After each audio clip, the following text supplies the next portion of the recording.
There's a reason it feels like life keeps looping, like the same doubts, the same delays, the same disappointments keep returning. No matter how much inner work you do, you meditate, you visualize, you say the affirmations with aching sincerity, but somehow nothing holds, nothing locks in, and somewhere deep in your chest, there's this silent ache that wonders, what am I still missing? The answer is both unsettling and electrifying. Reality is not fixed. You're not waiting for it to shift. You are recreating it, moment by moment. Every time you look, every glance is a command, every expectation a silent blueprint. You are not passively witnessing the world. You are building it in real time with your attention. And that attention is not neutral. It is sculpted by your identity, your nervous system, your unresolved pain, your beliefs about what's safe to receive. Imagine this. Your reality is like water, fluid and available to become anything. But if your hands are rigid with control, trembling with fear, clenching with unmet needs, that water freezes into the shape of your tension. It forms not what you desire, but what you're prepared to see. This is why change can feel so elusive, because you are not trying to shift outcomes, you are shifting the lens that creates them. And that lens is not in your eyes. It's in your body, your subconscious, your breath, your baseline frequency. You don't see with your eyes. You see with your state. And your state is a frequency field that collapses infinite potentials into one lived experience. Every second, your observer effect is choosing, not through thought, but through embodied signal. That's why you can't just think positive and override your life. If the signal beneath the thought is fractured, if the body is still bracing for disappointment, if the heart is guarded by old grief, the quantum field doesn't respond to the words. It responds to the coherence, or lack of it. So yes, you are powerful, unimaginably powerful, but not in the way you've been taught, not in the way of force, striving, or hustle. Your power is in the quiet, the softness, the presence. Because only from presence can you interrupt the habitual lens. Only from safety can you perceive a new timeline. Only from coherence can you receive what already exists, just outside the frequency of your old identity. Let me show you. Think of a moment when someone you love said something beautiful to you, but you couldn't take it in. You heard it, but it slid off. Not because it wasn't true, but because your body wasn't calibrated to believe it. Your lens couldn't hold that reality, so it rejected it. That is how quantum creation works. It's not about what's out there. It's about what your subconscious allows you to recognize as familiar, believable, and safe. And that's the haunting part. Most of us are addicted to what's familiar, even if it hurts, because familiarity is safety to the nervous system, and the nervous system governs perception. So what you think you're seeing is often just a reflection of who you still think you are. You say you want love, but your body still expects abandonment. You say you want abundance, but your cells still contract when it comes close. You say you're open to change, but you keep scanning reality for proof that things are still the same. That's not your fault. That's just how the lens works when it's been shaped by trauma, repetition, and unresolved fear.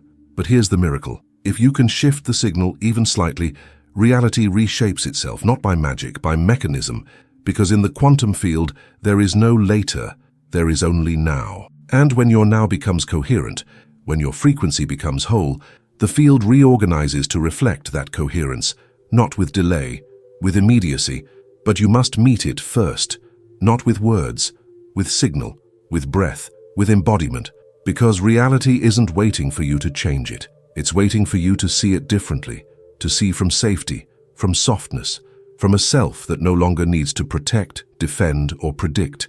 And in that moment, reality is no longer recycled. It is reborn. There's something almost unbearable about realizing that the world you're experiencing might not be the world that's actually available, that perhaps, just beyond your current perception, another version of reality is pulsing, vibrant, aligned, generous. But your body can't feel it yet, so your eyes don't see it.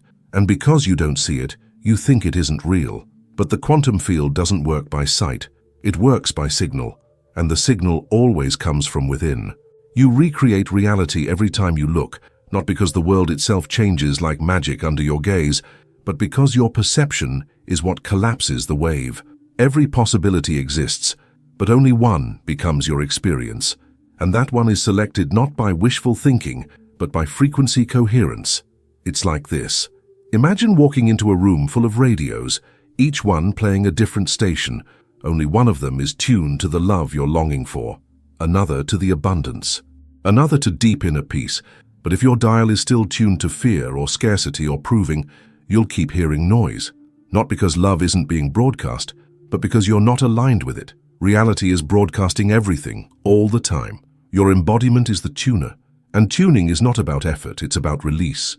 Because the tension of trying is often the very distortion that blocks the signal. Have you ever tried so hard to manifest something that it actually pushed it further away? That obsessive wanting, that gripping visualization, that desperate tracking of signs, it scrambles the field. Because your frequency isn't, I am aligned, it's, I don't trust. And that vibration gets mirrored back. That's the great irony. We don't manifest from longing. We manifest from the absence of resistance. Not by holding tighter, but by softening completely. Not more doing, more remembering. You remember who you are beneath the fight, the fear, the fixation. You remember your nature as a signal, not a seeker. And as that signal becomes clean, attuned to peace, to love, to sufficiency, the world around you rearranges without force. Because coherence is magnetic, and coherence begins in the body, in the breath, in the way your nervous system holds or releases safety. You cannot fake this. You cannot trick the field with clever affirmations or aesthetic vision boards if your body is still bracing for disappointment. The field doesn't respond to your conscious desires. It responds to your subconscious set point, to your resting frequency. And the only way to change that frequency is to change the self who is generating it, which means you don't need more willpower. You need more willingness. Willingness to feel, to meet the tension, to stop managing and start sensing. Because in that sensing, something unlocks. A new lens begins to form, and it's subtle at first. You might start noticing small shifts, a conversation that lands differently, a moment of synchronicity, a softness in the way someone speaks to you. These aren't coincidences. They are reflections of a new observer emerging, one who no longer projects the past, one who isn't scanning for loss, one who has rewired the safety of receiving. And in that shift, the whole world tilts. Because when you change who is looking, what you see cannot stay the same. This is not metaphor, this is physics. The observer effect is not a spiritual theory. It is a scientific principle that says your act of observing impacts the behavior of the thing being observed. But here's the twist. In human experience, the observer is not your eyes. It's your state, your subconscious, your frequency signature. So you're not changing reality by thinking differently. You're changing it by being differently, feeling differently, breathing differently. You recreate it every time you look, because every look is an energetic instruction, and the field is always listening, always responding, always mirroring back the you that you are most consistently being. Which means the question is not, how do I make reality change? The question is, who am I being when I look? And that question, who am I being when I look, is the doorway. It's not about what you're doing or even what you're asking for. It's about what version of you is holding the lens. Because if the lens is shaped by fear, no amount of effort will change what comes through it. The distortion will remain. The same patterns will echo. The same delays will appear. Not because reality is fixed, but because your signal is still the same. It's like trying to paint a masterpiece on broken glass. No matter how beautiful the colors, the cracks keep distorting the image. To change the picture, you must change the canvas, the frequency, the self. This is why embodiment is not optional. It is the bridge. You cannot embody what you don't believe is safe. And safety isn't conceptual, it's visceral. It lives in your gut, your spine, your breath, your pulse. If your body still believes love equals danger, success equals stress, or visibility equals rejection, then no matter how hard you try, you will recreate a reality that matches that expectation. Because your subconscious is loyal to what it believes will keep you alive, not what will make you happy. And that is the real rewiring. Not just changing thoughts, but updating the entire system of safety inside you. So how do you do that? You begin by noticing, by witnessing the tight grip of control when you check your phone every 5 minutes, waiting for the message. By noticing the clench in your stomach when money feels uncertain. By feeling the collapse in your chest when someone doesn't respond the way you hoped. That's where the work is, not out there, but in here, in these micro moments of contraction, of vigilance, of holding, because these are the moments where your frequency is being shaped, not by your dreams, but by your defenses. And when you meet those defenses with presence, with compassion, with breath, something begins to melt. The grip loosens, the energy starts to flow again. You begin to create from coherence instead of compensation, and coherence is everything. It's the resonance between your heart and your brain, the alignment between your desire and your identity, the harmony between your nervous system and your intention. When you're in coherence, reality stops resisting you, because you've stopped resisting it. You stop needing to chase, to fix, to force. Instead, you become the field. You become the version of you who already holds the outcome. And from that place, the outcome isn't something to acquire. It's something that unfolds, naturally, elegantly, inevitably, because the field always says yes, not to what you ask for, but to who you are. So when you look at reality today, pause. Don't ask what's missing. Ask, what am I creating with my gaze? Because every time you look, you tell the field what to become, not with your words, but with your signal. So what's your signal saying? Is it saying, I trust, I'm safe, I'm already whole? Or is it saying, I need, I fear, I don't yet believe? There's no shame in the answer, only awareness. And in awareness, there is power, because awareness is the first frequency of change, the beginning of a new signal, a new lens. And once the lens changes, the world cannot help but follow. There is a softness that begins to emerge when you realize you don't need to force the shift, that you were never meant to wrestle reality into submission. You were only meant to become the kind of presence that reality willingly responds to, and that presence is not loud. It's not controlling. It's not even strategic. It's quiet. It's felt. It's the presence of someone who no longer needs the world to prove anything, because they are no longer trying to compensate for the past. When you step into this frequency, the field recognizes you, not as someone begging for change, but as someone who has remembered their role in the equation. Not the manipulator of outcomes, but the calibrator of coherence. That changes everything. You start to notice the difference between pressure and power, between urgency and magnetism, between needing and knowing. You stop trying to predict and you start listening. You stop trying to manifest from your mind and you start emanating from your body. You become the embodiment of the timeline you desire. And the field adjusts accordingly, because the quantum doesn't respond to effort, it responds to essence. Let's go deeper. Think of the last time you were desperate for clarity, searching for signs, questioning everything, your mind spiraling in loops. You probably felt anxious, contracted, ungrounded. That's not just a mood, that's a frequency. And that frequency, though understandable, does not match the signal of answers. It matches the signal of more confusion. This is why waiting for external certainty never works, because you are the signal that summons it, and if your signal is chaos, your confirmation will be too. Now imagine the opposite. Imagine a version of you sitting quietly, hand on heart, breath slow and deep, anchored in the knowing that all is unfolding precisely, that nothing is being withheld, that your only job is to stay coherent. That version of you, even without words, sends a signal of safety, of readiness, of resonance, and the field listens.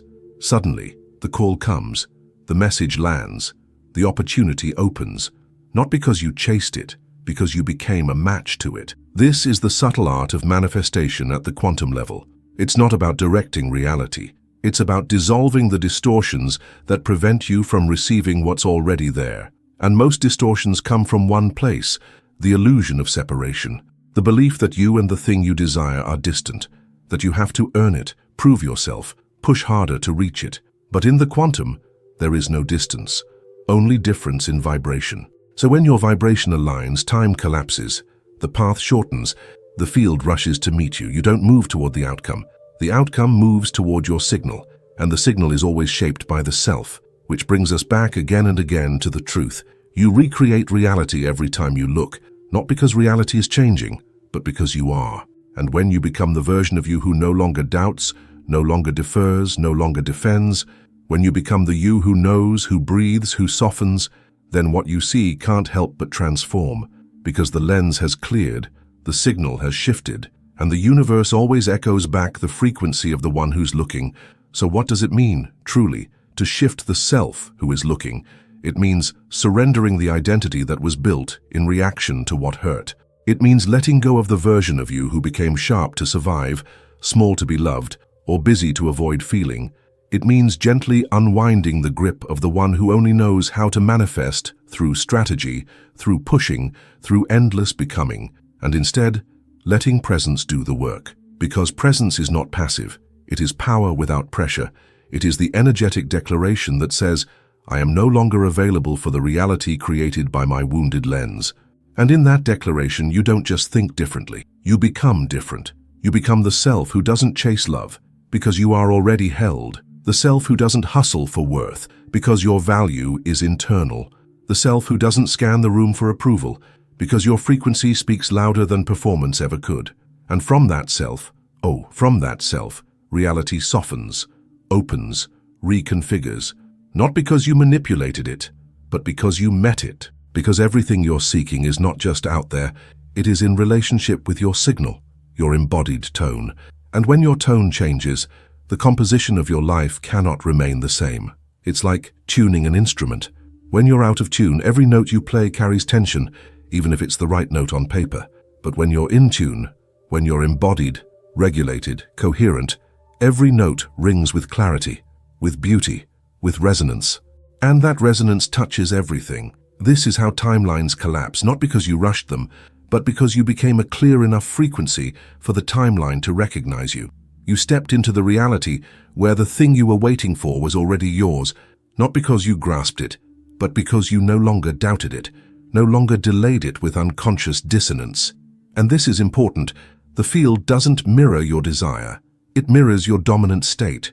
So even if you want something with all your heart, if your nervous system is still broadcasting, it's not safe, it's not time, I don't believe, then the field must match that, not to punish you, but because it's just responding to your broadcast. Which is why you can't fake this work. You can't perform your way into the quantum. You must feel your way into it, regulate into it, surrender into it. Because the deepest alignment is always emotional, not intellectual. The real portal is not what you know about manifestation. It's what your body believes is possible. So when you find yourself wondering, why isn't it here yet? Pause. Not to fix, not to blame, but to feel. To ask gently, what is the self I'm being when I look for it? Am I looking through the lens of lack, of fear, of urgency? Or am I looking through the lens of presence, of sufficiency, of resonance? Because the field is always listening. And it listens not to your words, but to your coherence. And coherence is the language the universe never misinterprets. It's the moment your breath deepens without trying, when your body softens because it no longer needs to prepare for impact. It's the sacred stillness that arrives not because everything is perfect, but because you are no longer resisting what is.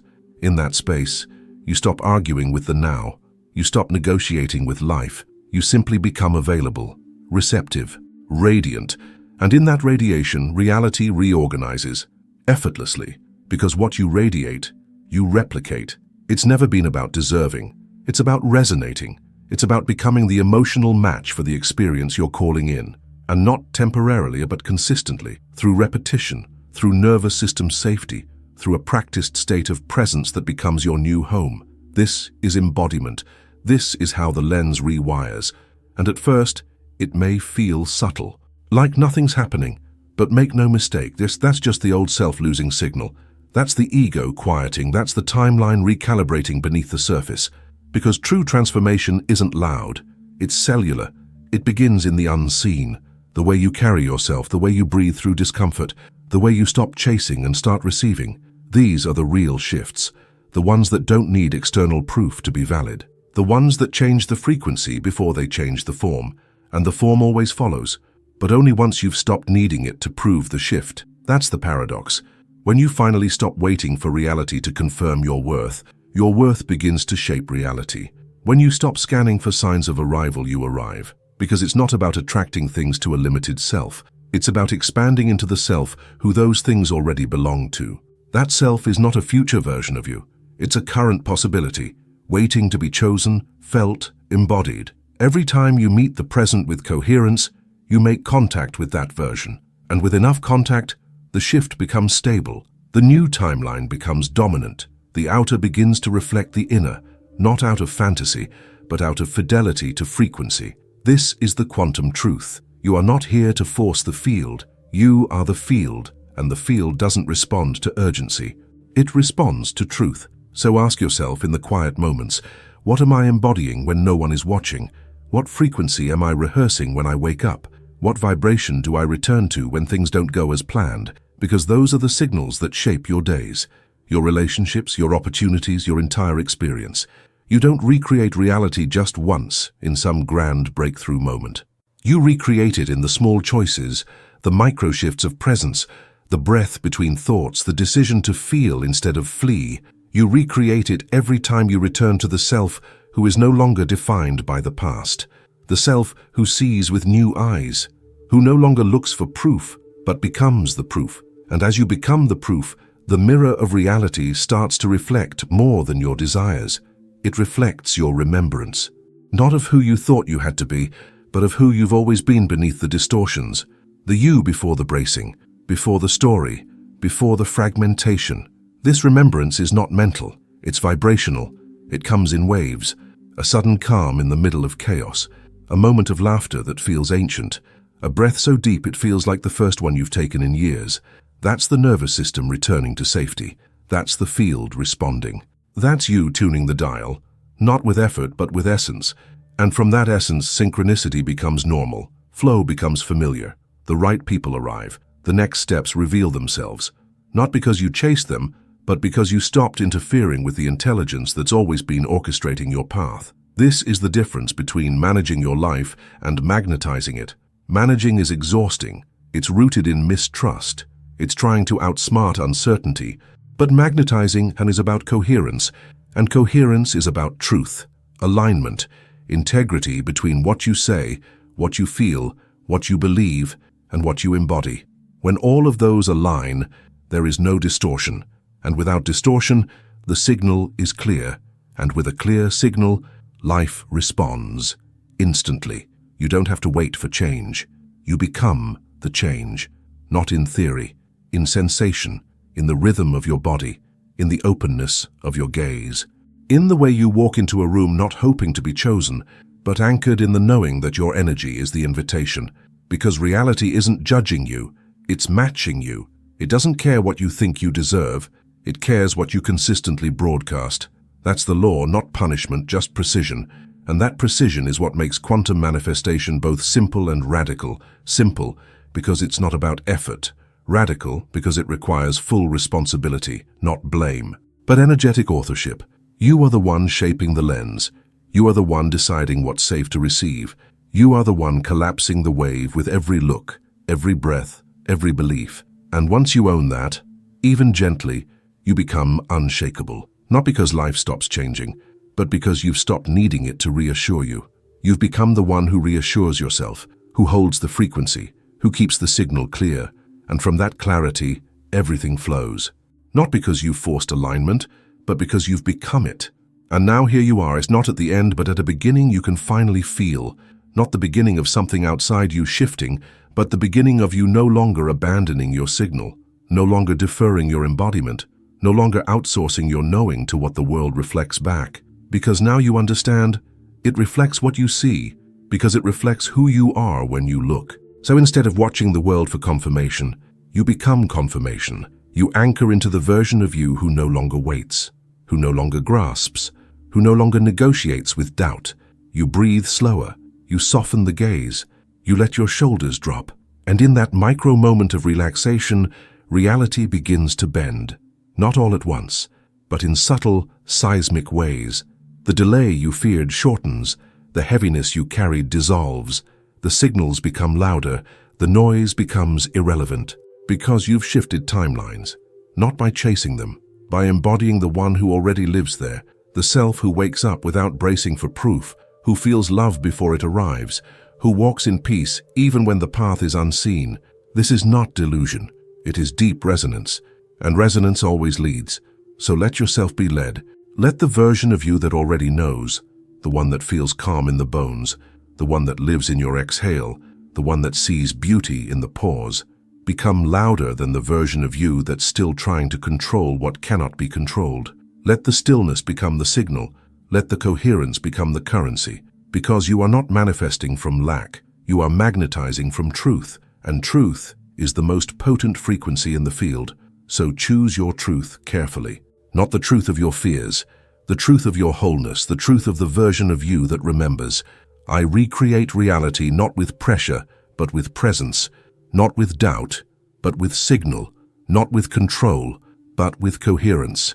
And from that place, every time you look, you no longer recycle the past. You rebirth the now, not as it was, but as it always wanted to be, the moment you were ready to see it.